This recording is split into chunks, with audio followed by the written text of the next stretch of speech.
ISPR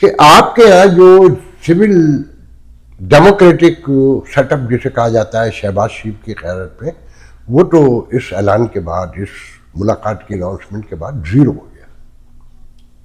اب اس کی کوئی حیثیت نہیں ہے کہ وہ ایک پپٹ شو جیسے آپ کہہ سکتے ہیں نا، کہ کلاؤن جو بھی آپ نام لیں، کہ جو کچھ ہے یہی ہے، فیلڈ مارشل ہے، سارے معاملات انہی سے طے ہوں گے. اور اس وقت خطے میں جو صورتحال ہے کہ امریکہ کسی وقت بھی جنگ میں کود سکتا ہے. اول تو میرا نہیں خیال ہے، برا لگے آپ لوگوں کو مگر سچ سننے کی عادت ڈالیں کہ یہ ایران کا کھیل اگلے 2 سے 3 دن کا ہوگا. یہ خامنائی یہ سب مارے جائیں گے اگلے 2-3 دن میں. جو نظر آتا ہے کہ آسمانوں پہ اسرائیل کا مکمل کنٹرول ہے، کہ جو میزائل آپ سن رہے ہیں نا مارے جا رہے ہیں، 60% تو وہ گراؤنڈ پہ ہی ختم کر دیے گئے تھے.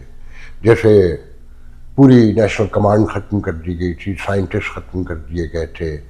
اور سیج ہے ملک کہ عوام ساتھ نہیں ہے. جس طرح عوام کو گھوٹ کے رکھا گیا 79 سے لے کر اب تک، اور پورے خطے کو ڈی اسٹیبلائز کرنے کی کوشش کی گئی، پورے خطے کو مولویت کے حوالے کرنے کی کوشش کی گئی اور پاکسیز بنائی گئی، تو اس کا فال بیک تو ہونا تھا. تو وہ سب کا سامنا ہے. اور جس طریقے سے امریکہ نے، یورپ نے اکوپمنٹ موو کیا ہے دوسری طرف جہاں سے ایران کو گھیرا جا سکتا ہے، تو پاکستان کی شدید ترین ضرورت ہے. لوگ کہتے ہیں کہ جی آرمی چیف نے کل ہی کہا کہ ہم شانہ بشانہ کھڑے ہیں. ہاں بالکل کھڑے ہیں شانہ بشانہ. یہ پبلک کنزمپشن کے بیانات ہوتے ہیں. اور کس کے ساتھ کھڑے ہیں؟ رجیم کے ساتھ تو نہیں کہا کہ ہم کھڑے ہیں، یہ کہا نا ایران کے ساتھ کھڑے ہیں. ایران تو اپنی جگہ پہ رہے گا، عوام رہیں گے اور عوامی کو رہنا چاہیے، تو ان کے ساتھ کھڑے ہیں. تو گو کہ ایران کے، امریکہ کے پاس، یورپ کے پاس اسرائیل کی مدد کے لیے یا اپنے ڈائریکٹ جنگ میں اگر جانا ہے تو درجنوں سینکڑوں آپشن ہیں. مگر ابھی میرے ایک پاکستانی آرمی کے ایک ریٹائر فوجی افسر سے بات ہو رہی تھی، وہ کہنے لگے گوادر کے اراؤنڈ میں ہی اگر ایک بڑا جہاز کھڑا کر دیں گے، بحری جہاز، اور وہاں سے حملے ہوتے رہیں گے، تو وہ اتنا ریموٹ ایریا کہ پاکستانیوں کو تو پتہ بھی نہیں چل رہا کہ کہاں سے کیا ہوا، اور ہم بظاہر یہی کہتے رہیں گے کہ جی ہمارا کوئی لینا دینا نہیں ہے، ہم تو اس جنگ سے بالکل دور ہیں. اور محسن نقوی ساتھ میں ہے، تو بظاہر تو یہ ٹیررزم کا معاملہ لگ رہا ہے. میں اس کو امپورٹنس نہیں دیتا کہ کرپٹو کے لیے ڈونلڈ ٹرمپ جو ہے منرلز کے لیے وہ آرمی چیف کو بلائیں گے، اور ایک دن پہلے وہ ویسی دورہ اپنا کینسل کر کے G7 سے، جہاں انڈیا اور کینیڈا کے تعلقات دوبارہ بحال ہوئے ہیں، دوبارہ معمول پہ آ رہے ہیں، اور ہائی کمشنرز کا تبادلہ پھر ہوگا، پھر ساری چیزیں، اور وہ خالستان والے شور مچاتے رہے، باہر کھڑے ہوئے تھے. اور جس ویل کانفیڈنٹلی مودی نے وہاں کھڑے ہو کے کہا کہ ہماری بھاونائیں اور ہمارا سارا یہ سب ایک جیسا ہے اور امن، تو یہ ریاستیں ایسے ہی ہوتی ہیں. اس معاملے کو جو ریاستوں کا تاریخی رول ہے اس کی روشنی میں دیکھیں کہ دشمنوں کو مارنا ہے، کہ جہاں موقع لگے صاف کر دو، اپنے اقتدار کو طول دینا ہے. پوری انسانی زندگی مت بھولے، بار بار ریپیٹڈلی آپ کو بتاتا ہوں کہ مائٹ کا کھیل ہے، مائٹ بس. اور یہ کب تک پریویل کرے گی؟ شاید رہتی دنیا تک. اور یہ کائنات تو پتہ نہیں کتنی بار، تاریخ اور سائنس یہ بتاتی ہے کہ کتنی بار تلپٹ ہو چکی ہے، پھر نئے سے ثبات ہوتی ہے، پھر یہی وحشت ہوتی ہے، اور یہی دھمال اور رقص ہوتے ہیں. تو بہرحال تو وہاں رجیم کون سا ہے ایران میں، اور اس کے نظریات کیا ہیں اس کو دیکھیں. اس میں پاکستان کیوں کہ جو لوگ ملاقات کر رہے ہیں ان کو ذہن میں لائیں. اور جس کا جو اصل بڑا خوف ہے پاکستان میں کہ ریوولٹ کیا ہو سکتا ہے، تو اس کو ریپرزینٹ کرتے ہیں محسن نقوی اور آرمی چیف. اگر غور سے دیکھیں، مجھے کہنے دیجئے، تو ہر چیز کنٹرول میں رہے گی. اور فیلڈ مارشل ویسے تو آنے والے وقت کا تو اللہ ہی جانتا ہے، میں اور آپ نہیں جانتے کہ یہ کتنا طویل ہوگا یہ رجیم پاکستان کا، اور کون جانے کہ اس میں ابھی اور کیا کیا تبدیلیاں آئیں گی. اس میں دکھ کی بات صرف یہ ہے کہ امریکہ، یورپ، جو ہمارے صحیح معنوں میں مائی باپ ہیں، وہ عوام کے بارے میں بھی غور کر لیں، ان کی جو دکھ تکلیف ہے اور جو اب آخری حدود پہ آ گئی ہے کہ گرمی میں اگر 50,000 روپے کا بل بھی ہو، تنخواہ 30,000 روپے 40,000 روپے ہو، اور ایک کمرے میں سب سوتے ہوں، ایک ایئر کنڈیشن اور وہ بھی 6 گھنٹے کے لیے بند ہو جاتا ہو، تو لوگ بلک رہے ہیں، سسک رہے ہیں. کہیں روٹی نہیں ہے، کہیں پانی نہیں ہے، کہ نلکے ہیں پانی نہیں ہے، کہ پانی تو سارا ٹینکر مافیا کے لیے ہے. تو صرف گزارش اتنی ہے کہ تبدیلی کوئی نہیں آنی، مگر عوام کو بھی کچھ ملتا رہے اشرافیہ کے ساتھ. اور یہ ذہن میں رکھیں کہ اقتدار انسانی تاریخ میں ہمیشہ اشرافیہ کے پاس ہی رہا ہے، وہ دنیا میں کہیں پر بھی ہو. ایران میں بھی جو اقتدار ہے یا پہلے تھا وہ اشرافیہ کے ہی پاس تھا نا.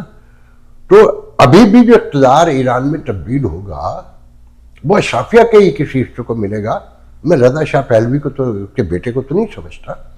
مجھے کل ایک بات اور پتہ چلی کہ وہ مجھے ایک دوست بتا رہے تھے جو بہت میرے کلوز فرینڈ ہیں، کہنے لگے کہ یہ جو رضا شاہ پہلوی خاندان ہے یہ تو شیعہ بھی نہیں ہے، یہ بہائی ہیں، اور ہیوسٹن میں ان کا آدھا خاندان یہیں آباد ہے، اور ان کے ساتھ جو لوگ ہیں وہ سارے کے سارے تو یہ تو بیسکلی اشرافیہ کا کوئی مذہب بھی نہیں ہوتا، یہ عوام کے لیے ہوتا ہے.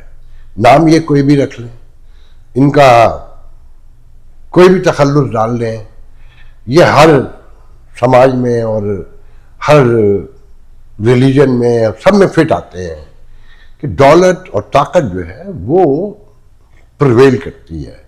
مگر دیکھنا یہ کہ آنے والے دن ایران پہ کیا ہوں گے، پاکستان میں جو بظاہر عوامی سطح پہ جوش و جذبات اور خدشات، وہ اس کا رزلٹ کیا آئے گا. اگر میں آپ کو پیش کی بتا رہا ہوں، کوئی رزلٹ نہیں آئے گا، کوئی تبدیلی کچھ نہیں ہوگا، سب نارمل سموتھ چلتا رہے گا. اول تو ٹھیک ہے، اب تو ڈونلڈ ٹرمپ صاحب کہہ رہے ہیں کہ انکنڈیشنل ایران ہتھیار ڈال دے. اگر سارے پراسپیکٹو کو غور سے دیکھیں تو ہنسی آتی ہے نا کہ پہلے کہا کہ انریچمنٹ جو ہے مکمل ختم ہوگی، پہلے ایک خاص اسکیل پہ بات ہوتی تھی، اب یہ کہ انکنڈیشنل ہتھیار ڈال دے اور انریچمنٹ مکمل ختم کر دے. سب ختم ہی ہو چکا ہے نا.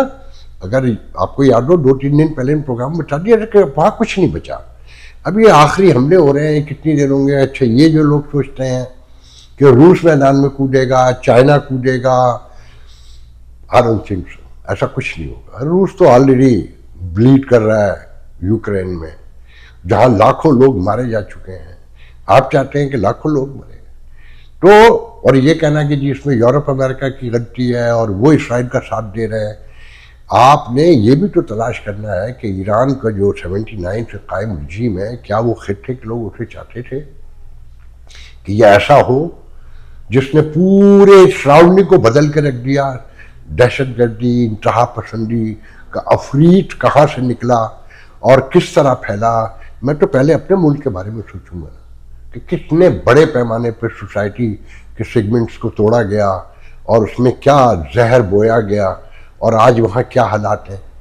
سعودی عرب میں تو چینج آ گیا اور باقی خطے میں بھی آ گیا. آپ کے یہاں تو کوئی چینج نہیں ہے نا. بلکہ اچھا پھر یہ بھی ذہن میں رکھیں کہ اگر امریکہ نے آپ کو بیل آؤٹ کیا انڈیا کے مقابلے میں تو مفت میں کیا ہوگا.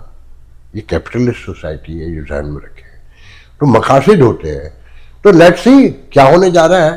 میں بہت بڑی کوئی پروڈکشن تو نہیں کر سکتا، مگر ہر چیز ویسے ہی ہوگی جو سپر پاور چاہتی ہے، اور آپ کو اس کے نتیجے میں کیا ملنے جا رہا ہے وہ آنے والے دنوں میں دیکھ لیجئے گا.